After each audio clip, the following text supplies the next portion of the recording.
Welcome, amazing people. This is the second part of our PHP series.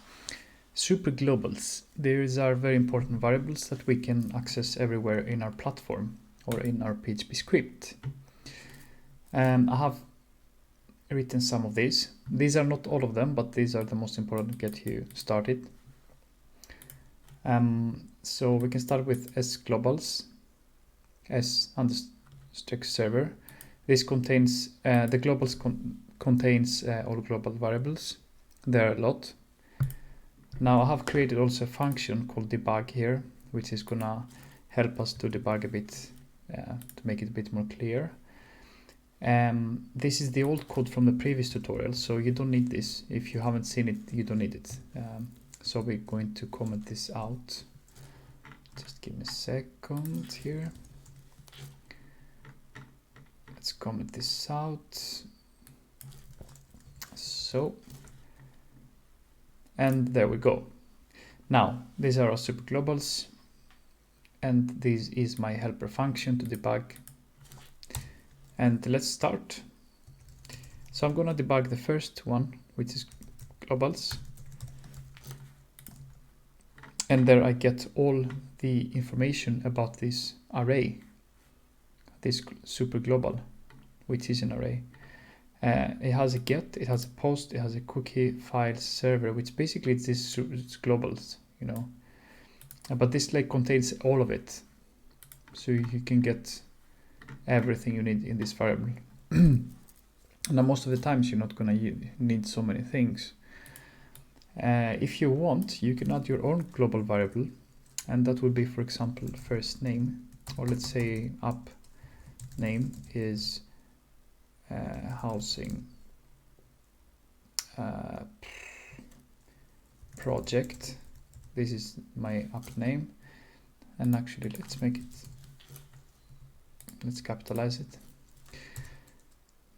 You can, if you have this variable, I will show you the difference between a normal variable and a global variable. And you have a function called get app name. Now if I say echo app name, what's gonna happen? What? I should get sorry. I need to call the function as well.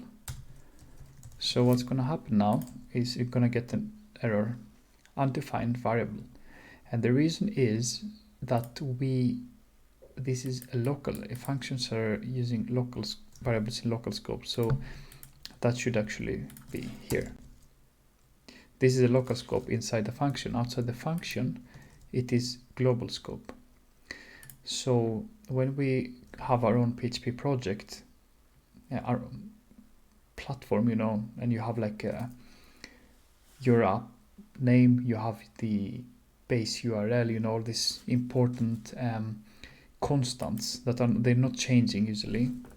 You define them in the beginning, and for example, you can do this: sglobals app name is housing project. So I'm gonna delete this variable because I prefer the global variable because I want to access this everywhere. And what I can do now is I can say globals app name.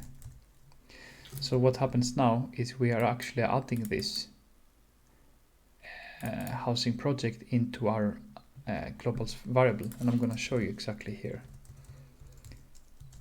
If I do this, we're going to see it inside. If I scroll down a bit, you see it here. App name, here's the key, and this is the value. So let's close this and let's go echo app name, and there we go, housing project. That's it. So you can access it everywhere, inside the function, outside the function, everywhere you want. So this is a point. The server, s_server, contains info about the server. So let's actually go ahead and debug this variable. And there we have our HTTP host, local host 8080. This is a port, of course. we have the document, where is it, document root. This is very used, document root, very common used. We have PHP self, the page, index PHP, request time it took to load. Yeah, you know, you have all these important variables that you sometimes use from, I don't know, once in a while. Let's go to next. So by the way, sorry, if I want to see the document root, I can just print out the key. Document root, maybe. Yeah. So this is the path of my project, exam.htdocs. Now let's go to the next super global, which is going to be post, which we're actually going to leave this to last. So I'm going to move these ones here because we cannot use them yet. So we're going to see the cookie. Very important. If you don't know what a cookie is, you should know, because you are a web developer and cookies are important. But they're not actually anything special. Let me see here. This cookie. So I have a cookie. Okay. So I'm gonna go and delete because I have some cookies. I'm gonna clear them. So, okay, so this cookie returns an empty array. So what I'm gonna do now is I'm gonna create my own cookie with the function setCookie. This is not my function, it's a PHP function. And what you do is you set the name for your cookie, and it can be main cookie. You set a value, let's say 30, and you set the time when it's going to expire. This is 1 day, I think. And then you debug this. If I refresh, sorry, save, refresh, and then we see if I debug the cookie, I get the main cookie. Now this cookie is going to be stored on your browser, so you can find it in Control-Alt-Shift-I or right-click inspect, depends on the browser you use, of course. But if you go to the application and then you go to cookies, you will find it here, main cookie, the value, and there is the expiration time.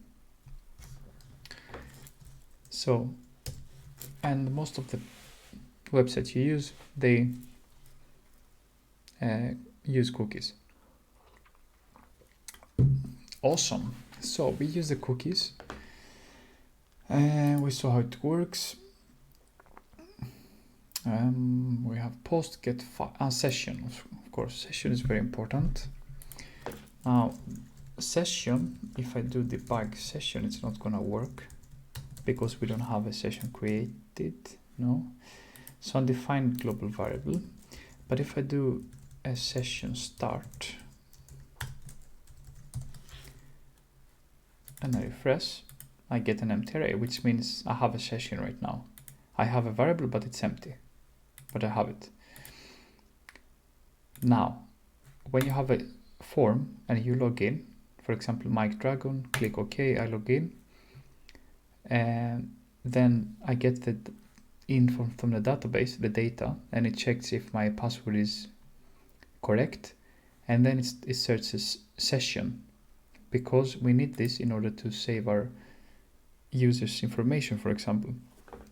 We don't always use sessions, but it's very common. So for example, when I get the data, when the password matches, I want to get the data of the user, all of it, and store it in a variable where I can access it in my whole platform. The platform can have like 50 pages. So you need to access it everywhere, this user, once they log in and do stuff, you know. So I'm gonna say that the user has logged in, the password is correct. I'm gonna say session, first name is Mike,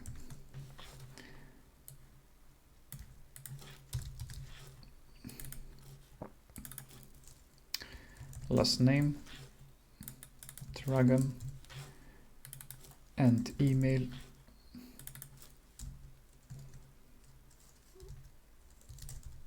Yeah, that's not my email, by the way, it's just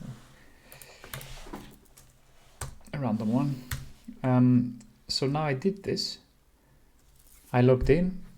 I saved the users. I have my information stored in this variable where I can access it anywhere.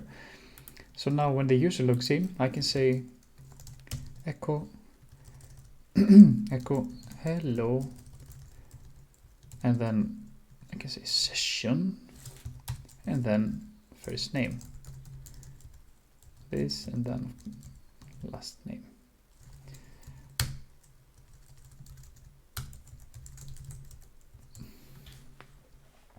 So first name and last name. And there we go. Hello, Mike Dragon. So that's the thing with the sessions. The sessions you're going to use for sure. So, I mean, all of these things you're going to use a lot. But sessions and post, I think they're the most used ones. So yeah, be familiar with sessions. Session destroy. By the way, the session, it's good to know, the session files are stored in the server. And when you close the browser, the session dies. I'm going to use destroy to kill the session. Or not, it doesn't matter, but yeah. Awesome. We know about the sessions. Now the next thing is we have this as get, post, and files. I'm not sure if we're going to go into the files, but we're going to go to post and get. Now, post and get are used in forms. Let's see here. So form has a method, get, action where it should go, and submit to. So this is the current page, right? Or we can leave it also empty. And then we're gonna say label name,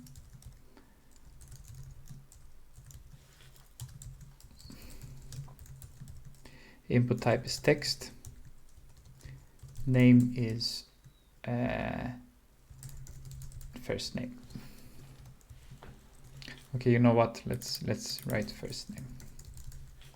So just copy paste this. We just create a form, right, with the first name and last name. This is just an HTML form. If I save this and refresh, I have it like this. I'm gonna use the BRs for the sake of the tutorial. We don't use this in a real project like this, of course. So just to make it a bit more readable. You don't need to write all these things here, just make it. Yeah, I cannot echo because I'm outside PHP, of course. We closed PHP here, this is HTML. So I can just do this. So to separate the previous code. So awesome, we have a form, first name, last name, and what's missing is the name, last name. Now this name is going to be the data that is gonna, wait, I'm gonna show you. Let's create a button also. We'll type submit. Awesome. So type text and last name, first name, yes. Now, let's see what's happening. Mike, okay, I write too many times Mike, so I'm gonna write George now. And let's say Clooney, I don't know. Submit, look at the URL now. Wait, sorry. Look at the URL. Pam. What's that? This is queries that came from the get method. So when I submit, the first name is coming from this name here. This is the element, right, input, which contains this one, the name. So basically, the first name is gonna store the data I provided it with. So I wrote George. Now this first name, which is this input, because this is the input I write, right? So I write George, so this first name is going to contain the George. And all of these are going to go up to the URL. George and last name. And this and end is going to distinguish, you know, the first parameter, the second. I can have many. So I can also have a name in the input button, you know, like submit. Or you can write, yeah, just write submit. So if I refresh and write George Clooney, now I'm also gonna get submit. So the more inputs you have, the more parameters you're gonna get here. So this is a get. And now if I change it to post, refresh, actually let's remove this URL and go back to the initial one, the home. And that's, for example, that's one trick here. If you don't know what's the initial one, like the local host is, you can find it by doing this: PHP echo debug server.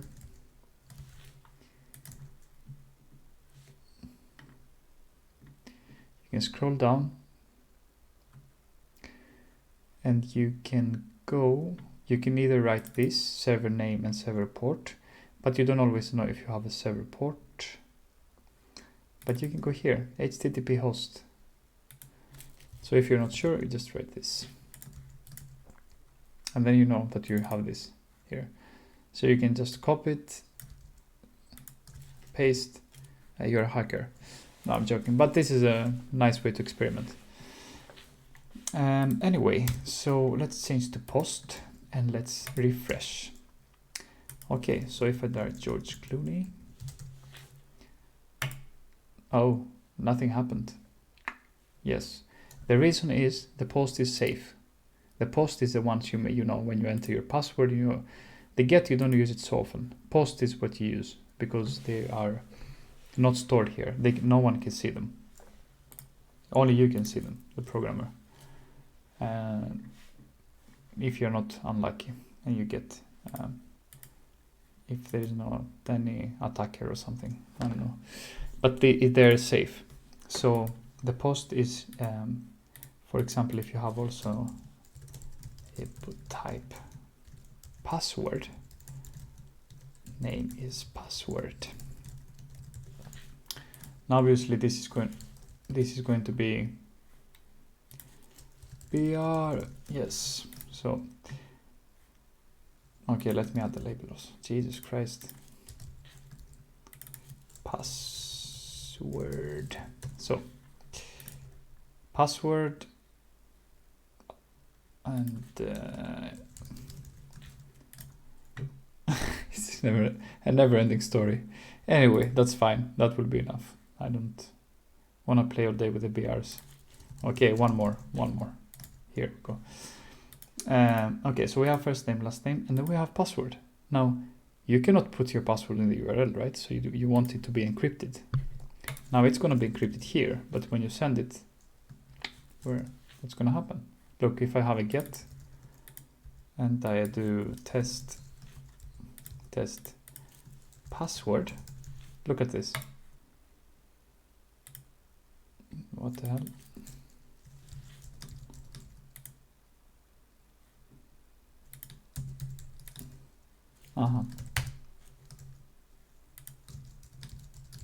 I don't know what's going on. Yes. So what happened here, look, password, it got the password. I typed test. You didn't see it, but you see password is test. So we don't want that. So if we make post, we will get the post, we will not be able to see that. And that's what we want, right? We don't want to see these things. This data is very secret. So in this case, if we want us to go ahead and, you know, validate after as program developers, we're gonna go to the next step and we're gonna say as post. In this variable, we're gonna get access to this to the post data, but it's only us. No one else is looking at that. So I'm gonna say dragon password pass. I'm gonna submit, and what's gonna happen now is I'm gonna debug this and I'm gonna see these values.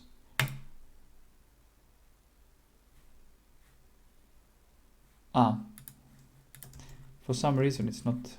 Yeah, now look, you have to remove this URL, clear it. So, and then refresh and then go again. Mike Dragon pass. And there we go. First name, last name, password, submit. They are stored into this as post variable. And the next part, of course, is to validate. So when the user enters this, for example, if it's a sign up, he or she, I don't know, signing up, and then you want to check, okay, maybe the name is, like this. Of course, you need to validate and see that it's a legit one. So then the next step is going to be to validate the post data. But I'm going to make a tutorial on all of these things. So don't worry about that. I'm coming soon with all of this information. So we got get and post. There's also this request. We don't need to know this either, but it just contains the request data. So if I do this, it's just going to give me the data. It's basically the same thing. You don't need. And and the files. Let's see if we want to do this now. Input type is file. Files.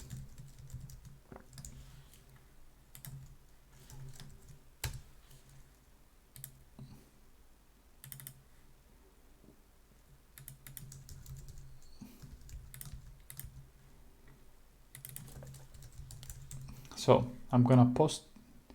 I have uploaded this Bootstrap thumbnail picture image. Submit.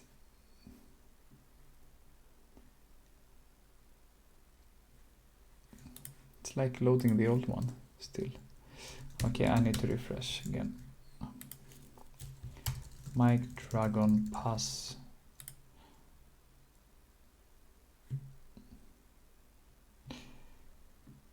File 0. Submit. Yeah, and there we go. You see the files here. Bootstrap nav, and that's the name of the file. So that's basically what it is. And that's what our super global variables do. That's it for this tutorial. It's important to know this, how these things work, so we can go to the next part. Guys, one more thing I want to add is I've got to add the get variable. So let's see that. Let's say debug as get. It's the same concept as post, right? You just do debug as get, and you're gonna see the get data. So if I do get and I refresh, nothing. But if I do Mike Dragon test and I submit, it's gonna go to the URL like we said before, and I'm gonna get the data here. So if I want to access as get data, for example, first name, I can just say, yeah, I get the mic, because now I already refreshed, but it's up here. It gets everything from the URL. The sget is gonna get everything from the URL.